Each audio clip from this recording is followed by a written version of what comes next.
हर पत्नी अपने पति से वफादारी की उम्मीद करती है और वफादारी चाहती है। नमस्कार, प्रणाम दोस्तों, मैं कविता तिवारी आप लोगों के लिए लेकर आई हूँ इसी विषय पर छोटी सी चर्चा।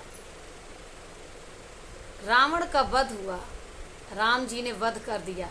बैठे हुए थे, मंदोदरी विलाप करते हुए राम से मिलने आई। राम जी सहम गए, सोचे क्या जवाब दूंगा, क्योंकि मंदोदरी का तो कोई दोष नहीं था और उसका सुहाग उजाड़ दिया है मैंने। बहुत ज़्यादा संकुचित हुए कि रावण की गलती थी लेकिन मंदोदरी की तो नहीं थी, और सुहाग तो मंदोदरी का उजड़ा है। रावण तो मर गया, स्वर्ग मिल गया उसको।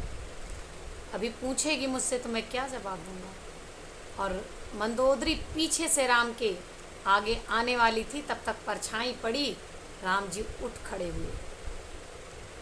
मंदोदरी से पूछा, बोलो माता, कैसे आई हो, क्या कहना चाहती हो। कहीं राम, मैं आपको कोसने नहीं आई हूँ और ना ही आपकी तारीफ करने आई हूँ कि आपने महापराक्रमी रावण को मार दिया, जिसने कुबेर को हराया, देवताओं को हराया, धरती पर महाबलियों को हराया, बड़े बड़े महारथियों से युद्ध लड़ा। मैं उस महापराक्रमी की पत्नी मंदोदरी हूँ और आपने उस महापराक्रमी को हरा दिया। मैं इस बात की तारीफ में नहीं आई हूँ। मैं आपसे इसलिए मिलने नहीं आई हूँ कि आपको कोसूं कि आपने मेरा सुहाग उजाड़ दिया। राम जी बोले, बोलो माते, फिर किस लिए आई हो, फिर क्या कहना चाहती हो। कहीं राम, आप और रावण में एक बहुत बड़ा अंतर था, मैं उस अंतर को देखने आई हूँ। मैं उस अंतर वाले इंसान से मिलने आई हूँ। कहीं क्या अंतर था माते।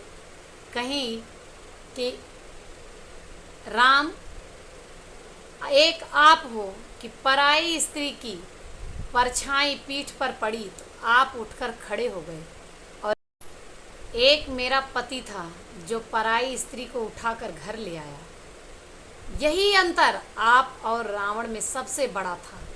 तो मैं उस अंतर को देखने आई हूँ, और मैं सीता को दुनिया की सबसे भाग्यशाली पत्नी कहती हूँ कि जिसको ऐसा पति मिला है।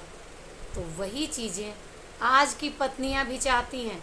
पत्नियाँ भी चाहती हैं कि मेरा पति वफादार हो मेरे प्रति, और जो वफादार हैं वो इसका फ़ायदा उठाते हैं, वो अपने पत्नी का प्यार पाते हैं। बात सही होगी तो कमेंट में ज़रूर बताइएगा। वीडियो कैसा लगा। प्रणाम।